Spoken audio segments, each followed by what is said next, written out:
শরীয়তপুর ইসলামিয়া কামিল মাদ্রাসার মাধ্যমিক পর্যায়ের গণিত বিষয়ের সহকারী শিক্ষক আফরুজ্জাহান। প্রতিদিনের মতো আজও তার মাথায় অনেক চাপ, কারণ গণিত পড়ানোর পরও ষষ্ঠ থেকে দশম শ্রেণীর সব বিজ্ঞান বিষয় পড়ানোর ভার যে তার কাঁধেই। গণিত ক্লাস নেওয়ার পরে আমি যখন এই ক্লাসগুলো নিই, আমার জন্য একটা অতিরিক্ত একটা প্রেশার পড়ে আর কি।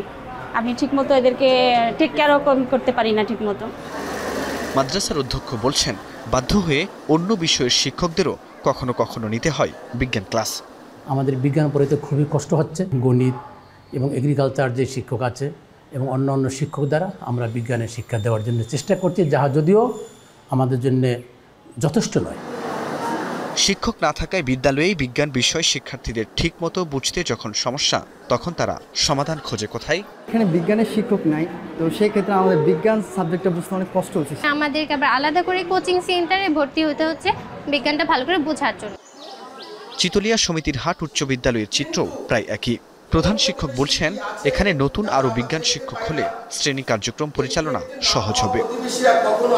যেখানে সায়েন্স ছিল না, আর্টস এবং কমার্স ছিল, ওই স্কুলগুলো কিন্তু বিজ্ঞানের একজন শিক্ষক ছিল না। এখন এই কারিকুলামের অন্তত 5টা ক্লাসে বিজ্ঞান পড়ানোর জন্য মিনিমাম 2 জন টিচার দরকার।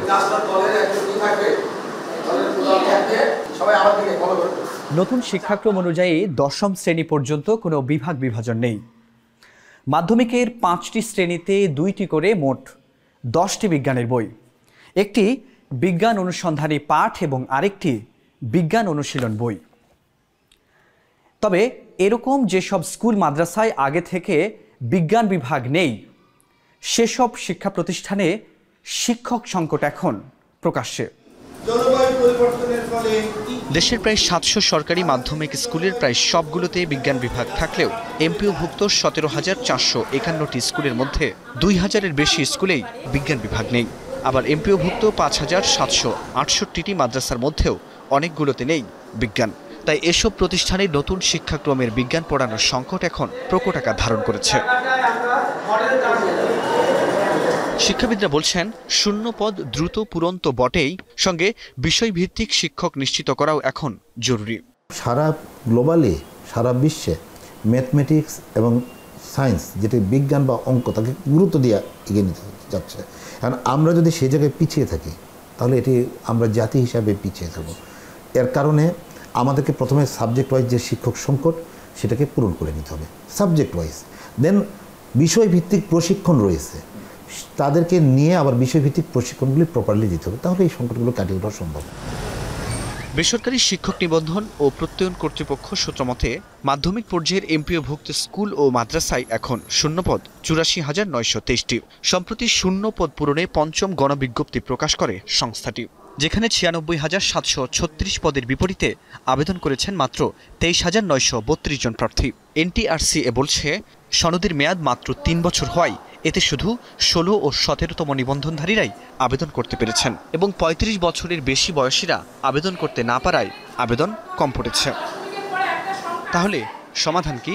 চ্যালেঞ্জটা তো বিজ্ঞান এবং গণিত নিয়ে। শিক্ষামন্ত্রী বলছেন, এই সংকট নিরসনে বিশেষ পরিকল্পনায় শিক্ষক নিয়োগ দেওয়া হবে। এক্ষেত্রে ডিপ্লোমা ইঞ্জিনিয়ারদেরও কাজে লাগানোর কথা বলছেন তিনি।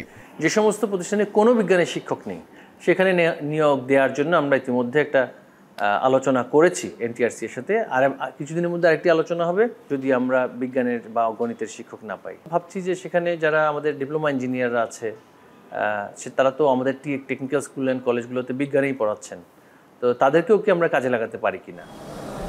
এদিকে চলমান 17তম শিক্ষক নিবন্ধন কার্যক্রম দ্রুত শেষ করে চলতি বছরেই 6ষ্ঠ গণবিজ্ঞপ্তি প্রকাশ করতে চায় বেসরকারি শিক্ষক নিবন্ধন ও প্রত্যয়ন কর্তৃপক্ষ। ফরহাদ বিন নূর, এখন, Dhaka. Lily Honey Face Wash. Lily, always be beautiful.